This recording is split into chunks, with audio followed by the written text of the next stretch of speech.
Hey guys, my name is Gaurav Chaudhary and you are watching mister Gaurav. तो दोस्तों कैसे हो आप लोग? आई आपसे बहुत ज़्यादा अच्छे होंगे। तो गाइस आज की इस वीडियो में हम बात करने वाले हैं क्लास 10th के स्टूडेंट के बारे में। तो गाइस अगर आपने अभी अभी अपना 10th कंप्लीट किया है तो आप मुझे ज़रूर बताना कि आपके 10th में कितने मार्क्स आए हैं, आपकी कितनी परसेंटेज या कितनी CGPA आई है। ये बात मुझे नीचे कमेंट करके ज़रूर बताना। तो गाइस जैसा कि आपने थंबनेल देख ही लिया है और टाइटल भी पढ़ ही लिया होगा, तभी आपने इस वीडियो को ओपन किया है। तो अगर आपने अपना अभी अभी 10th कंप्लीट किया है और आप 11th में मूव कर गए हो, तब आपके लिए ये वीडियो बहुत ही ज़्यादा इंपॉर्टेंट होने वाली है। तो आप इस वीडियो को स्टार्टिंग से एंड तक पूरा जरूर देखना।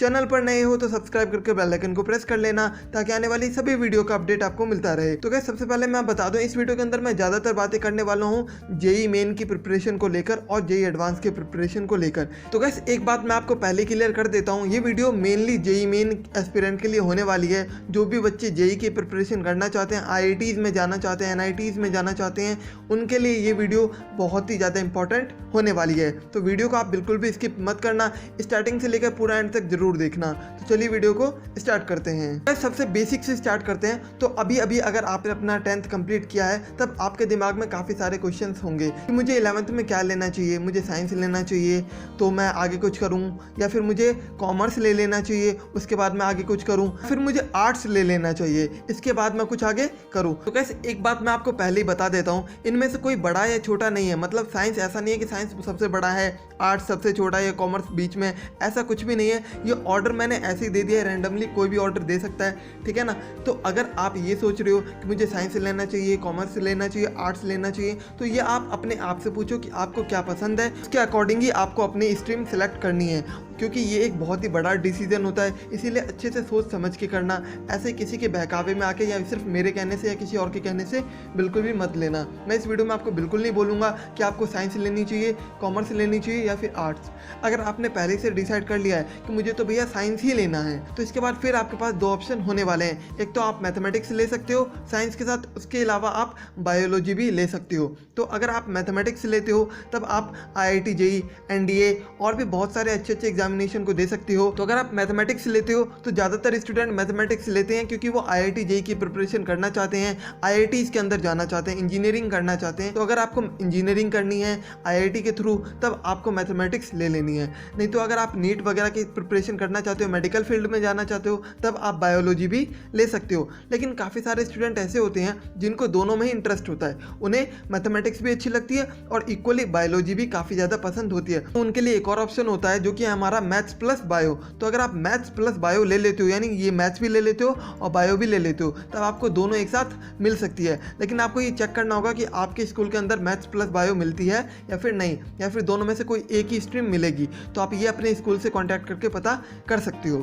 तो अगर आपने यहाँ भी डन कर लिया कि भैया मुझे मैथमेटिक्स ही लेना है, ठीक है, मुझे साइंस लेना है और मैथमेटिक्स ही लेना है, तब आपके लिए एक बहुत ही अच्छा ऑप्शन होता है इंजीनियरिंग का। तो अगर आप करना चाहते हो इंजीनियरिंग तो आपके लिए ये कॉलेजेस काफ़ी ज़्यादा बेस्ट होने वाले हैं। पहला IITs, फिर NITs, फिर IIITs, उसके बाद आपका बिट्स के 3-4 कैंपस है, आपको पता ही होगा। बिट्स है, बिट्स पिलानी है, बिट्स हैदराबाद है, बिट्स गोवा है और बिट्स दुबई भी है। तो आप बिट्स पिलानी, बिट्स हैदराबाद या बिट्स गोवा के अंदर कहीं पे भी एडमिशन लेना चाह रहे हो, तब आपको उसमें अगर इंजीनियरिंग करनी है तब आपको साइंस मैथ के साथ लेनी पड़ेगी और आपको इनके एग्जामिनेशन देने होंगे, जिसमें कि आज हम बात करने वाले हैं ऊपर के 3 कॉलेजेस की, यानी IITs, NITs और IIITs की। तो अगर आपको IITs में जाना है, NITs में जाना है या फिर अगर आपको जाना है IIITs में, तब आपको देना पड़ेगा एग्ज़ाम JEE मेन का, JEE मेन। उसके बाद आपको देना पड़ेगा एग्ज़ाम JEE एडवांस का, JEE मेन और JEE एडवांस के एग्ज़ाम आपको देने होंगे। तो आप JEE मेन और JEE एडवांस की बात हम कर लेते हैं। भैया हमने ये तो डिसाइड कर लिया कि हमें इंजीनियरिंग ही करनी है, लेकिन हमें करनी है इंजीनियरिंग एक IIT से करनी है या फिर किसी NIT से करनी है या किसी अच्छे IIIT से करनी है, तब हमें देना पड़ेगा JEE मेन और JEE एडवांस का एग्ज़ाम। तो अगर आप अभी हो अपने क्लास 11th के अंदर, यानी इस साल यानी 2020 से 2021 तक आप अपने 11th में रहने वाले हो, तब आपको यहाँ पे अपनी 11th की अच्छे से प्रिपरेशन करनी पड़ेगी जो कि आपके JEE में काम आने वाली है। उसके बाद आप 2021 से 2022 तक आप रहने वाले हो अपने क्लास 12th के अंदर में। तब आपको प्रिपरेशन करनी है अपने 12th क्लास की अच्छे से, ताकि आप IITs का एग्जाम अच्छे से क्रैक कर दो, ठीक है। तो अब बात करते हैं 11th और 12th क्यों जरूरी है। क्योंकि गाइस मैं आपको बता दूं, आपका जो JEE मेन और JEE एडवांस का जो एग्जामिनेशन होता है, मैं अभी इसके बारे में एकदम डिटेल में बताऊंगा, तो आप वीडियो को पूरा देखना। गाइस आपका जो JEE मेन और JEE एडवांस का जो एग्जाम होता है वो आपका 11th प्लस आपका 12th को ही मिलाकर पूछा जाता है। यानी आपके 11th के जो चैप्टर हैं प्लस आपके जो 12th में आप जो पढ़ाई करोगे, जिस चैप्टरों को आप पढ़ोगे, का JEE मेन और JEE एडवांस का एग्जाम लिया जाता है। तो आप अगर 2020 से 2021 तक अपना 11th करते हो कंप्लीट, उसके बाद 2021 से 2022 तक आप अपना 12th करते हो कंप्लीट, उसके बाद आपको 2022 में ही आपको एग्ज़ाम देना पड़ेगा। उसके बाद आपको 2022 में ही आपके बोर्ड एग्ज़ाम से पहले भी और बोर्ड एग्ज़ाम के बाद भी आपको एग्ज़ाम देना पड़ेगा JEE मेन का। उसके बाद आपको एग्ज़ाम देना पड़ेगा JEE एडवांस का। यानी आप जिस साल अपनी 12th कंप्लीट करोगे उसी साल आपको JEE मेन और JEE एडवांस के एग्ज़ाम देने पड़ेंगे। आप इन दोनों एग्ज़ाम को क्लियर करोगे, उसके बाद आपको एक IITs, एक NITs या एक IIIT में एडमिशन मिल जाएगा। यहीं पे बात कर लेते हैं बिट्स की। तो अगर आप बिट्स पिलानी के अंदर जाना चाहते हो, क्योंकि काफ़ी सारे स्टूडेंट होते हैं जिन्हें बिट्स पिलानी बहुत ही अच्छा लगता है, IIT से भी अच्छा लगता है, तो इसीलिए वो अगर बिट्स की प्रिपरेशन करना चाहते हैं तो आपके लिए होता है बिट्स सेट का एग्जामिनेशन। तो चलिए आप बात करते हैं थोड़ा JEE मेन के बारे में। तो गाइस JEE मेन जो आपका एग्जामिनेशन है उसमें 3 सब्जेक्ट पूछे जाते हैं। आपका सबसे पहले फिजिक्स, फिर केमिस्ट्री, फिर मैथमेटिक्स। आपने क्लास 11th में क्या लिया है, साइंस लिया है मैथमेटिक्स के साथ, इसीलिए आपके लिए PCM फिजिक्स केमिस्ट्री मैथमेटिक्स पूछी जाएगी। अगर आपने बायो लिया रहता तब आप देते नीट का एग्जाम या एम्स का एग्जाम, वहाँ पे आपसे PCB पूछी जाती, ठीक है। तो अगर आप JEE मेन का एग्जाम देने वाले हो तब आपसे पूछी जाएगी फिजिक्स केमिस्ट्री मैथमेटिक्स। अब थोड़ा इस एग्जामिनेशन के बारे में अच्छे से जान लेते हैं। तो चलिए गाइस अब थोड़ा इसके पैटर्न के बारे में जान लेते हैं। तो सबसे पहले बात करते हैं एग्जाम मोड की। तो गाइस जैसा कि आपने अभी अभी अपना एग्जामिनेशन दिया है, अपने बोर्ड का एग्जामिनेशन दिया है 10th का, तो आपने देखा होगा कि आप अपने सेंटर पे जब जाते हो तब आपको एक पेपर दी जाती है, यानी आंसर कॉपी दी जाती है, जिसमें आप अपनी आंसर लिखते हो, उसके बाद आप अपना पेन लेके जाते हो। लेकिन यहाँ पे जो आपका एग्जामिनेशन होता है वो कंप्यूटर बेस्ड टेस्ट होता है। तो इसका मतलब ये नहीं कि आपको पेपर और पेन नहीं मिलेगा, आपको पेपर पेन मिलेगा, लेकिन आप अपना पेपर पेन सिर्फ रफ वर्क के लिए यूज़ करोगे, वो आपको सबमिट नहीं करना होता है। तो आपका जो कंप्यूटर बेस्ड टेस्ट होता है, तो इसमें आपको सिर्फ कंप्यूटर पे जो भी आपका करेक्ट आंसर होता है उस पर टिक करना होता है। तो उसके बारे में अभी हम बात करेंगे कि क्वेश्चन का टाइप कैसा होता है। उससे पहले एग्जामिनेशन ड्यूरेशन की बात करते हैं। जो आपका जो टोटल टाइम है वो आपको 3 घंटे दिए जाते हैं, जिसमें कि टोटल 3 सब्जेक्ट पूछे जाते हैं। मैंने आपको बता दिया कि आपका फिजिक्स, केमिस्ट्री और मैथमेटिक्स। तो ऐसा नहीं है कि आपको हर सब्जेक्ट के लिए 1-1 घंटा दिया जाएगा, आपके पास तीनों सेट ऑफ पेपर आ जाएंगे, यानी फिजिक्स, केमिस्ट्री, मैथमेटिक्स के एक साथ पेपर दे दिए जाएंगे।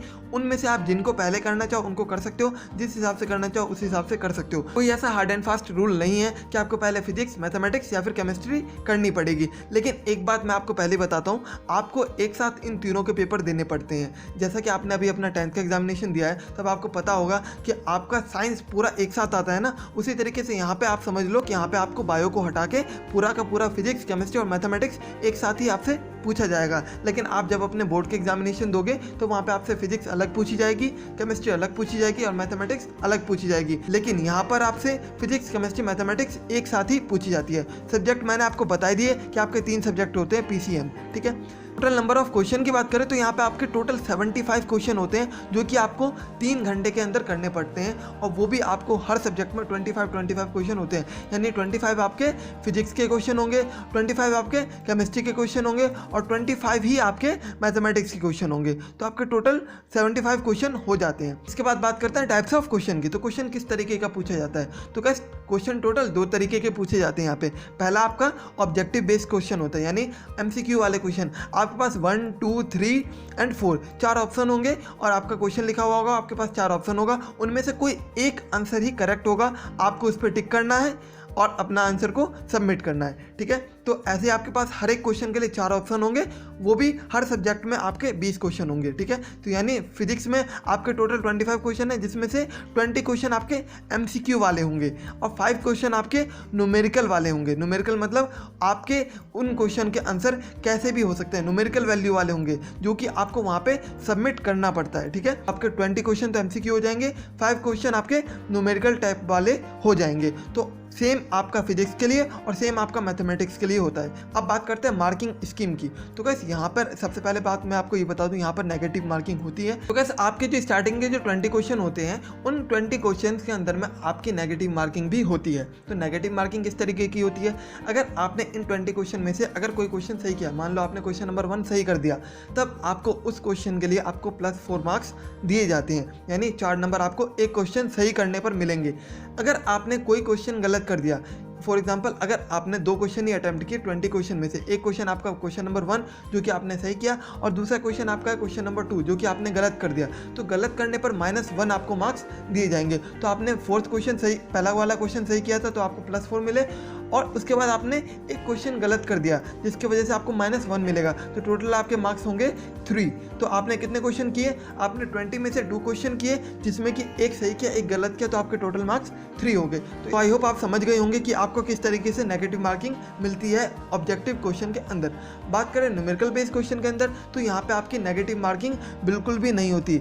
मार्क्स तो आपको यहाँ पे भी +4 ही दिए जाते हैं, लेकिन यहाँ पे नेगेटिव मार्किंग नहीं होती। फॉर एग्जाम्पल अगर आपने इन 5 क्वेश्चन में से कोई क्वेश्चन सही किया है तब आपको +4 तो मिलेंगे, लेकिन आपने कोई दूसरा क्वेश्चन गलत कर दिया तब आपको -1 नहीं मिलेगा, आपको मिलेगा 0। अगर आपने क्वेश्चन को अटेम्प्ट नहीं किया तब भी 0 मार्क्स मिलने हैं। अगर आपने क्वेश्चन को अटेम्प्ट किया लेकिन क्वेश्चन गलत हो गया फिर भी आपको 0 मार्क्स मिलने हैं। ये है न्यूमेरिकल बेस्ड क्वेश्चन के लिए। आई होप आपको मार्किंग स्कीम भी समझ में आ गई होगी। अब बात करते हैं मैक्सिमम मार्क्स की। तो टोटल आपका 300 का पेपर होता है, तो 300 में से आप कितने मार्क्स लाते हो ये देखते हैं। पेपर की लैंग्वेज की बात करूं तो पेपर काफ़ी सारे लैंग्वेज में आते हैं, जो कि सबसे बड़ा लैंग्वेज है हमारा इंग्लिश और हिंदी। तो आपको इंग्लिश हिंदी दोनों ही लैंग्वेज में पेपर मिल जाएगा, उसके साथ भी काफ़ी सारे रीजनल लैंग्वेज में भी आपको पेपर मिल सकता है। ठीक है, तो ये आपके पेपर के मीडियम होंगे। तो मेजॉरिटी जो स्टूडेंट होते हैं वो इंग्लिश और हिंदी में ही देते हैं, और ज़्यादातर इंग्लिश में ही देते हैं, इसीलिए हिंदी और इंग्लिश दोनों में आपका पेपर होता है। अब मैं थोड़ा और आपको जेईई मेन के बारे में बताता हूँ। तो गाइस हमारा जो जेईई मेन का एग्जाम है वो हर साल 2 बार होता है। जैसे आप 2022 के अंदर में एग्जाम देने वाले हो, आप 2022 के अंदर में एग्जाम देने वाले हो, तब आपका जो जेईई मेन है वो 2 बार होगा। गैस अभी जो एग्जाम का पैटर्न चल रहा है उसके अकॉर्डिंग आपका जो जेईई मेन है वो साल में 2 बार होता है। अगर आप जेईई मेन 2020 में देना चाहते हो तो जिस साल आपका लास्ट ईयर होगा आपके 12th का, उस साल ही आपको अपना जेईई मेन देना पड़ेगा। तो आपका जेईई मेन एक साल में 2 बार होता है। सबसे पहले आपका जेईई मेन जनवरी के अंदर में होगा, तो आप जनवरी में कुछ मार्क्स स्कोर करोगे। तब यहाँ पे पहले मैं आपको बता दूँ, यहाँ पे मार्क्स नहीं बताए जाते हैं। पहले जेईई मेन में मार्क्स बताए जाते थे, लेकिन अब मार्क्स नहीं बताए जाते हैं। अब बताई जाती है यहाँ पे परसेंटाइल। परसेंटाइल क्या होता है ये मैं आपको बता देता हूँ। गाइस जैसा कि सपोज करो टोटल 100 स्टूडेंट ने जेईई मेन का एग्जाम दिया है। ठीक है, टोटल 100 स्टूडेंट ने जेईई मेन का एग्जाम दिया है। टोटल कितने स्टूडेंट ने, 100 ने। टोटल 100 स्टूडेंट अगर जेईई मेन का एग्जाम देते हैं, उनमें से अगर आप 70 स्टूडेंट को पीछे छोड़ देते हो, यानी पीछे छोड़ने का मतलब क्या है, आपके जो मार्क्स है वो 70 स्टूडेंट से ज़्यादा हैं, तब आपकी जो परसेंटाइल हो जाएगी वो 70 परसेंटाइल हो जाएगी। तो इसी तरीके से आपने अगर 80% स्टूडेंट को पीछे छोड़ दिया तब आपकी परसेंटाइल कितनी हो जाएगी, 80 परसेंटाइल हो जाएगी। अगर आपने 90% को छोड़ दिया तब आपकी परसेंटाइल 90 हो जाएगी, और इसी तरीके से आपकी परसेंटाइल आगे बढ़ती जाएगी। तो आई होप आपको परसेंटाइल वाला तो चीज़ समझ में आ गई होगी कि आपकी परसेंटाइल क्या होती है, किसे परसेंटाइल बोलते हैं। ठीक है, अब बात करते हैं हमारे एग्जामिनेशन 2 फेज़ में होते हैं। एक हमारा जनवरी में होता है, दूसरा हमारा अप्रैल में होता है। तो हमारी जनवरी में कुछ परसेंटाइल दी जाती है, उसके बाद हमें अप्रैल में कुछ परसेंटाइल मिलती है। तो हमारा जनवरी में एग्जाम होता है और जनवरी के लास्ट वीक तक हमारा रिजल्ट आ जाता है। करो आपकी जो जनवरी में परसेंटाइल आई है वो आई है 98.123 परसेंटाइल, और आपकी जो अप्रैल में परसेंटाइल आई है वो आई है 99.12। तो आपका जो फाइनल रिजल्ट आएगा वो आएगा 99.12 परसेंटाइल, क्योंकि आपका बेस्ट स्कोर ही कंसीडर किया जाता है। आपने दोनों एग्जामिनेशन के अंदर जिसमें ज़्यादा स्कोर किया है उसको कंसीडर कर लिया जाता है। अगर आपने जनवरी में ज़्यादा स्कोर किया होता तो आपके जनवरी के परसेंटाइल को ले लेते, क्योंकि इस टाइम आपने अप्रैल में ज़्यादा स्कोर किया है तो इसीलिए आपके अप्रैल के स्कोर को लिया गया है, और इसके अकॉर्डिंग आपको रैंक दी जाएगी। जो भी आपको रैंक मिलेगी आपके परसेंटाइल के बेसिस पे ही होगी। ठीक है, तो आई होप आपको ये समझ में आ गया होगा। एक और बात मैं आपको बताना चाहता हूँ, जो हमारा जेईई मेन है वो कंडक्ट करवाती है एनटीए, नेशनल टेस्टिंग एजेंसी। हमारा जो जेईई मेन है वो कंडक्ट करवाता है एनटीए, नेशनल टेस्टिंग एजेंसी। अब बात करते हैं अपने दूसरे एग्जामिनेशन के बारे में, जो कि है जेईई एडवांस का एग्जाम। तो कैसे ये एग्जाम कंडक्ट करवाती है आईआईटी। ठीक है ना, सबसे पहले बड़ी बात तो ये एग्जाम खुद आईआईटी ही कंडक्ट करवाती है, क्योंकि ये आईआईटी में ही एडमिशन लेने के लिए एग्जाम होता है। आप अगर जेईई मेन का एग्जाम क्लियर करते हो, अच्छी परसेंटाइल लाते हो, अच्छी रैंक लाते हो, तब आपको अच्छी एनआईटी के अंदर और अच्छी ट्रिपल आईटीज़ के अंदर में एडमिशन मिल पाएगा, और काफ़ी सारे अच्छे गवर्नमेंट कॉलेज के अंदर में एडमिशन मिल पाएगा। और अगर आप जेईई एडवांस के एग्जाम क्रैक करते हो तब आपको IITs के अंदर में एडमिशन मिल जाता है। तो ये बात आई होप आपको समझ में आ गई होगी कि कौन से एग्जाम क्रैक करने से कौन सी कॉलेज मिलती है। लेकिन अगर आपको IIT में एडमिशन लेना है तो उससे पहले आपको क्या करना पड़ेगा, आपको अपना जेईई मेन का एग्जाम देना है। अब जेईई मेन का एग्जाम जब आप दोगे, आपकी जो भी परसेंटाइल आएगी उस परसेंटाइल के अकॉर्डिंग आप अपनी कट ऑफ देखोगे। अगर आप जनरल कैटेगरी के अंदर आते हो और अगर आपकी परसेंटाइल 91, 92 ऐसी आती है तब आप 100% जेईई एडवांस के लिए एलिजिबल हो जाओगे, क्योंकि जेईई एडवांस के लिए कट ऑफ होती है जो कि जेईई मेन के अकॉर्डिंग होती है। अगर आप जेईई मेन में एक डिसेंट स्कोर करते हो, कट ऑफ क्लियर करते हो जेईई मेन का, तभी आप जेईई एडवांस के एग्जाम दे सकते हो। जेईई एडवांस के एग्जाम देने के लिए जेईई मेन काफ़ी ज़्यादा इंपॉर्टेंट है, तो इसीलिए आप जेईई मेन जेईई एडवांस दोनों की प्रिपरेशन एक साथ जरूर करना। अब बात करते हैं थोड़ी बहुत जेईई एडवांस के बारे में। तो क्या जेईई एडवांस के पैटर्न के बारे में तो कुछ कह नहीं सकते, क्योंकि इसका पैटर्न हर साल थोड़ा बहुत चेंज हो जाता है, ठीक है ना, कुछ नया नया पैटर्न आता रहता है। बात करते हैं, इसमें भी आपको 3 ही सब्जेक्ट पूछे जाते हैं, फिजिक्स, केमिस्ट्री, मैथमेटिक्स। यहाँ पर आपका टोटल 6 घंटे का एग्जाम होता है, 3-3 घंटे के 2 आपके एग्जामिनेशन होते हैं, जो कि बहुत ज़्यादा थोड़ा टफ एग्जाम होता है। इंडिया की सबसे टफ एग्जाम में से जेईई एडवांस का एग्जाम भी आता है और कंपटीशन भी काफ़ी ज़्यादा होता है, क्योंकि टोटल 11 से 12 लाख स्टूडेंट हर साल जेईई मेन का एग्जाम देते हैं, ठीक है। उनमें से 13 से 14 हज़ार बच्चों का ही यहाँ पे IITs के अंदर में एडमिशन हो पाता है, बाकियों का नहीं हो पाता। बाकी चाहे कोई NIT में जाता है, कोई IIIT में जाता है या फिर कोई प्राइवेट कॉलेज में जाता है। तो इसीलिए गाइस इस एग्जामिनेशन के लिए बहुत जी जान लगा के मेहनत करना बहुत ही ज़्यादा इंपॉर्टेंट एग्जाम है और बहुत ही ज़्यादा टफ भी होता है। अब आपका जेईई मेन जो एग्ज़ाम होता है और जेईई एडवांस जो एग्ज़ाम होता है, जैसा कि मैंने आपको बताया कि 11th और 12th को मिलाकर ही होता है। तो आपका 50% जो क्वेश्चन पूछे जाते हैं वो 11th से और 50% क्वेश्चन आपके 12th से होते हैं। लेकिन यहाँ पे थोड़ा बहुत चेंज हो सकता है, कभी 55% किसी से पूछ लेगा। और ज़्यादातर पेपर्स में यही देखा गया है कि आपका जो क्लास 12th का जो वेटेज होता है वो थोड़ा ज़्यादा होता है क्लास 11 से। लेकिन इसका मतलब ये बिल्कुल भी नहीं है कि आपकी क्लास 11 इंपॉर्टेंट नहीं है। गाइस मैं आपको बता दूँ 50% अप्रॉक्स इसका वेटेज है, ठीक है। अगर आप जेईई मेन के अंदर में, मैं जेईई मेन की बात करूँ, अगर आप जेईई मेन में 50% यानी 300 में से अगर आप 50% यानी 150 नंबर भी लेके आ जाते हो, तब भी आपकी बहुत ही अच्छी रैंक आ जाएगी और बहुत अच्छी NIT आपको मिल सकती है। क्योंकि ये यार आपके नॉर्मल बोर्ड एग्जाम नहीं है, ये थोड़ा कॉम्पिटिटिव एग्जाम है, थोड़ा टफ एग्जाम होता है, ठीक है। तो अगर आप यहाँ पे सोच रहे हो एक अच्छे नंबर लाने की, तब आपको टारगेट करना पड़ेगा अपने 11th को अच्छे से और अपने 12th को भी अच्छे से। किसी एक को छोड़ने से आपका नुकसान बहुत ही तगड़ा वाला होने वाला है। अगर आपने अपनी 11th बेकार कर दी, क्योंकि ज़्यादातर स्टूडेंट क्या करते हैं अपनी 11th को बेकार कर देते हैं, तो आपको ऐसा बिल्कुल नहीं करना है। आपको अपनी क्लास 11th और 12th दोनों को बहुत अच्छे से रखनी है, क्योंकि मैंने आपको बताया आपका जो 12th है ये भी बहुत ज़्यादा इंपॉर्टेंट हो जाता है, क्योंकि टीचर भी ज़्यादा 12th से पूछते हैं, क्योंकि उन्हें पता है कि अभी अभी बच्चा 12th पढ़ के आया है। क्योंकि आपके एग्जामिनेशन कब होने वाले हैं 22 के अंदर में, तो आप उस टाइम 12th में हो रहोगे, तब टीचर ये सोचते हैं कि बच्चा अभी 12th में है तो 12th की चीज़ें थोड़ी ज़्यादा हम दे देते हैं। लेकिन ऐसा नहीं है कि बहुत ज़्यादा 60-40 नहीं होने वाला, कभी हमेशा 55 या 50 इसी के अप्रॉक्स रहता है, ठीक है ना, 12th का परसेंटेज। और इक्वली बात करें तो दोनों के लगभग बराबर ही होते हैं, टोटल 50-50 आप मान सकते हो। और इसी को मिलाकर टोटल हमारा 100% का जेईई का पेपर होता है, चाहे हम जेईई मेन की बात करें या बात करें हम जेईई एडवांस की। तो आई होप गाइस आपको ये बात तो अच्छे से समझ में आई होगी कि हमारा जेईई मेन का जो सिलेबस है वो कहाँ से आता है और किस जगह से आता है, ठीक है ना। तो गाइस अब बात करते हैं थोड़ी क्लास 11th की, क्योंकि आप अभी अभी क्लास 11th के अंदर में जाने वाले हो। तो गाइस काफ़ी सारी बातें हैं क्लास 11th को लेके जो मुझे आपको बतानी है, तो एक एक करके मैं आपको बताता हूँ। सबसे नंबर 1 पॉइंट तो ये कि आप जब क्लास 10th से क्लास 11th में जाओगे तो आपको बहुत बड़ा चेंज मिलेगा। क्लास 11th के अंदर में आपको इतनी मोटी मोटी किताबें दिखने वाली हैं, और अगर आप जेईई मेन की प्रिपरेशन करोगे, जेईई एडवांस की करोगे, तब तो पूछो ही मत कितनी किताबें दिखेंगी आपको मोटी मोटी, ठीक है। वो मोटी मोटी किताबें दिखने वाली हैं, तो उन किताबों को देख के बिल्कुल भी घबराना नहीं है। आपने क्लास 10th में इतने आराम से पढ़ाई करी और आराम से अच्छे परसेंटेज भी लेकर आए। काफ़ी बच्चों ने काफ़ी मेहनत भी करी, काफ़ी बच्चों ने मेहनत कम करी और उनकी परसेंटेज भी काफ़ी कम आई। तो उनसे अब बिल्कुल भी कोई फ़र्क नहीं पड़ता कि आपके 10th में क्या आया नहीं आया। अब आपको अपना पूरा फोकस अपने 11th पे देना है। आपने अगर अपने 10th में 1 घंटा ही पढ़ा, 2 घंटे ही पढ़ा, 3 घंटे ही पढ़ा डेली, लेकिन आपको यहाँ पे 5 से 7 घंटे डेली देने हैं। 5 से 7 घंटे आपको डेली यहाँ पे प्रैक्टिस पर देने हैं। कोचिंग इंस्टीट्यूट वगैरह को छोड़ के आपको 5 से 7 घंटे डेली के देने पड़ेंगे अगर आपका टारगेट जेईई एडवांस है, अगर आपका टारगेट एक अच्छी सी IIT में जाना है, अच्छी सी ब्रांच को लेना है। तो बच्चे सबसे ज़्यादा गलती क्लास 11th के अंदर में करते हैं कि वो नए नए क्लास 10th से गए हुए होते हैं, तो उन्हें ये बिल्कुल नहीं पता होता कि क्लास 11th में किस तरीके से पढ़ना है, नहीं पढ़ना। तो इसीलिए मैंने आपके लिए ये वीडियो बनाई है। आप इसे अपने फ्रेंड के साथ भी शेयर ज़रूर करना, ताकि उन्हें भी पता चले कि क्लास 11th हलवा नहीं है, ठीक है ना। काफ़ी ज़्यादा टफ हो जाता है। आप लोगों से बहुत बहुत लोग ये बात कहते होंगे कि आप क्लास 10th कर लो, उसके बाद बहुत ही आराम मिलने वाला है। लेकिन मैं आपको एक बात बता देता हूँ, आपको अपनी लाइफ के अंदर में कभी भी आराम नहीं मिलने वाला। आप देख सकते हो अपने पेरेंट्स को, क्या आपके पेरेंट्स ने क्लास 10th नहीं करी, क्लास 11th नहीं करी, 12th नहीं करी, फिर भी अभी भी उन्हें परेशानी है ना, अभी प्रॉब्लम है ना। तो आराम कभी नहीं मिलता लाइफ के अंदर में, हमेशा प्रॉब्लम होती है। लेकिन हमें उस प्रॉब्लम को फेस करना आना चाहिए। अगर आपको उन प्रॉब्लम को फेस करना आ जाता है तब आपके लिए आराम ही आराम होता है, ठीक है। तो आपको अपनी क्लास 11th को बहुत अच्छे से पढ़ना है, ठीक है। कोई भी जो है लापरवाही बिल्कुल भी नहीं करनी है, डिस्ट्रैक्शन बिल्कुल भी नहीं करना है, ठीक है ना। डिस्ट्रैक्ट नहीं होना है, ऐसा नहीं कि 1 घंटा पढ़ रहे हैं फिर थोड़ा मोबाइल देख रहे हैं, ऐसा कुछ नहीं करना। अपनी 11th को बहुत अच्छे से पढ़ना है, ठीक है। क्योंकि काफ़ी सारे बच्चे क्या करते हैं, अपनी 11th को बिल्कुल बर्बाद कर देते हैं। बाद में वो कहते हैं यार बस हम 12th का जो पढ़ लेंगे उसके बेसिस पर अपने एग्जाम देके आ जाएंगे।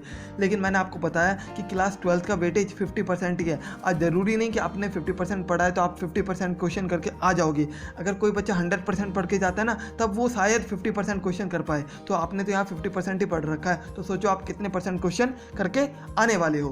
तो गाइस आई होप आपको ये बात अच्छे से समझ में आई होगी कि मैं क्या कहना चाह रहा हूँ, ठीक है। तो अगर आपको ये वीडियो पसंद आई हो तो लाइक ज़रूर करना। अभी और भी है, थोड़ा सुन लो, वीडियो लंबी जरूर है लेकिन काफ़ी आपके लिए बहुत ज़्यादा इन्फॉर्मेटिव है, काफ़ी ज़्यादा इंपॉर्टेंट है। अब बात करते हैं प्रिपरेशन टाइम के बारे में। तो अब हमने सारी बातें जान ली है कि जेईई मेन क्या होता है, जेईई एडवांस क्या होता है और भी बहुत सारी चीज़ें।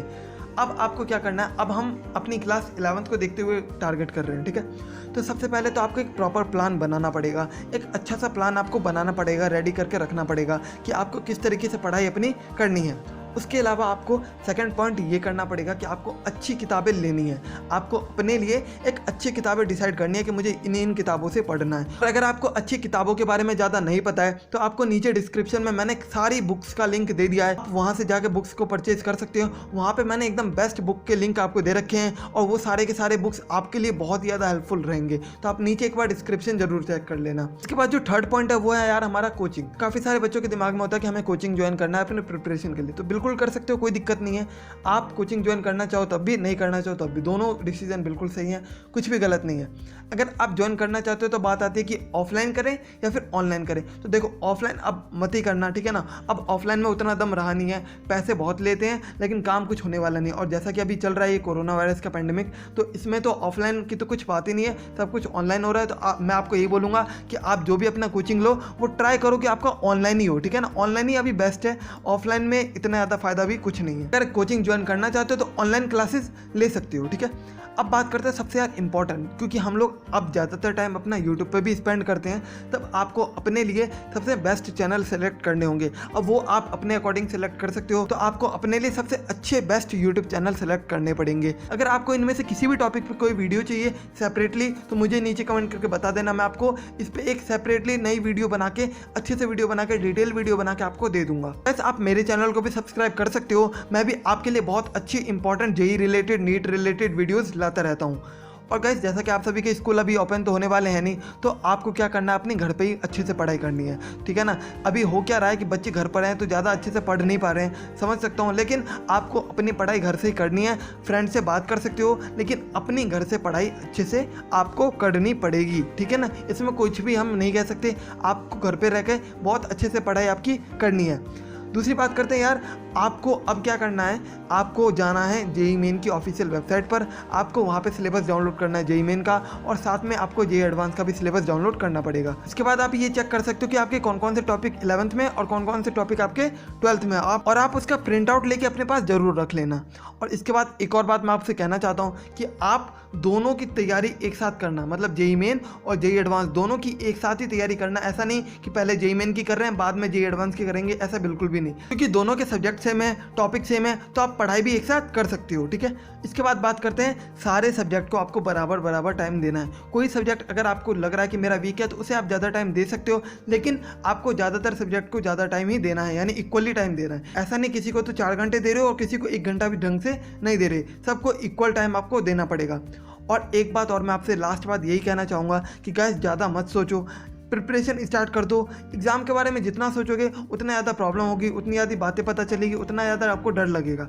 इससे अच्छा प्रिपरेशन पे ध्यान दो, अपनी इन फालतू की बातों को भी थोड़ा साइड कर दो। जितना हो सके तैयारी करो यार, स्टार्ट कर दो तैयारी, जितनी जल्दी स्टार्ट कर सकते हो ना अपनी बस तैयारी शुरू कर दो, बाकी काम भगवान पे छोड़ दो, वो सब कुछ सही करेंगे, ठीक है ना। तो कैसे आप अपनी प्रिपरेशन स्टार्ट कर दो, अब ज़्यादा सोचने वाली कोई बात नहीं है, जो भी बातें थी मैंने आपको सब बताई दी, ठीक है ना। और गैस आपको इंपॉर्टेंट वीडियोज़ के लिंक नीचे डिस्क्रिप्शन में मिल जाएंगे, साथ में जितने भी इंपॉर्टेंट आपको बुक्स चाहिए होंगे उन सभी को मैंने नीचे डिस्क्रिप्शन में दे दिया है, आप एक बार जाके उसे भी चेकआउट जरूर कर लेना। और गैस वीडियो को खत्म करने से पहले मैं आपको एक ही बात कहना चाहता हूँ, अगर आपने यहाँ तक वीडियो देखा है तो इस छोटे से पार्ट को भी जरूर देख के जाना। गैस आपका जो जेईई मेन का जो एग्ज़ाम है और जेईई एडवांस का जो एग्ज़ाम है, कंपटीशन बहुत ज़्यादा है इसके अंदर में, आपको डिमोटिवेट भी काफ़ी ज़्यादा फील हो सकता है। आप काफ़ी टाइम आपको ऐसा लग सकता है कि मेरे से नहीं होगा, छोड़ देना चाहिए। लेकिन IITs के अंदर, NITs के अंदर सिलेक्शन किसका होता है? उसका होता है जो एंड तक फाइट करता रहता है। अगर आप लास्ट तक एकदम एंड तक लड़ते रहोगे तो 100% आपको आपके एग्जामिनेशन में सफल होने से कोई भी नहीं रोक सकता। अगर आप बीच में कहीं छोड़ दोगे कि नहीं मेरे से तो नहीं होने वाला, तो आपसे बिल्कुल भी नहीं होगा, आप जा ही नहीं पाओगे, क्योंकि बच्चे काफ़ी ज़्यादा हैं। 11 से 12 लाख स्टूडेंट हर साल एग्ज़ाम देते हैं, जैसा कि मैंने आपको पहले भी बताया। तो इतने बच्चे अगर एग्ज़ाम दे रहे हैं तो कंपटीशन तो बहुत ज़्यादा होने ही वाला है, ठीक है। यहाँ पे कुछ हज़ार बच्चे नहीं, लाखों बच्चे हैं, कई लाख बच्चे हैं, 11 से 12 लाख बच्चे हैं, सोच सकते हो एक एग्ज़ाम के पीछे भाग रहे हैं। तो यार कंपटीशन बहुत ज़्यादा है, आपको अभी से मेहनत शुरू करनी पड़ेगी और लगातार मेहनत करनी पड़ेगी। सबसे ज़्यादा इंपॉर्टेंट क्या होता है? लगातार मेहनत करना। जिसने लगातार मेहनत कर ली ना उसका सिलेक्शन होना ही होना है, लेकिन जिसने ब्रेक कर दी अपनी मेहनत को कि यार अब नहीं होना है, अब रेस्ट करना है, अब ये करना है, अब वो करना है, उससे कभी भी नहीं होने वाला कुछ, वो कभी भी इस एग्ज़ाम को क्रैक करने की तो सोच ही नहीं सकता। तो गाइस आई होप आपको ये वीडियो पसंद आई होगी। अगर आपको ये वीडियो पसंद आई हो तो अपने फ्रेंड के साथ शेयर तो ज़रूर करना। हमारे चैनल पर अगर नए हो तो सब्सक्राइब करके बेल आइकन को प्रेस कर देना, ताकि आने वाली सभी वीडियो का अपडेट आपको मिलता रहे। तो चलिए मिलता हूँ मैं आपसे किसी अगली वीडियो में।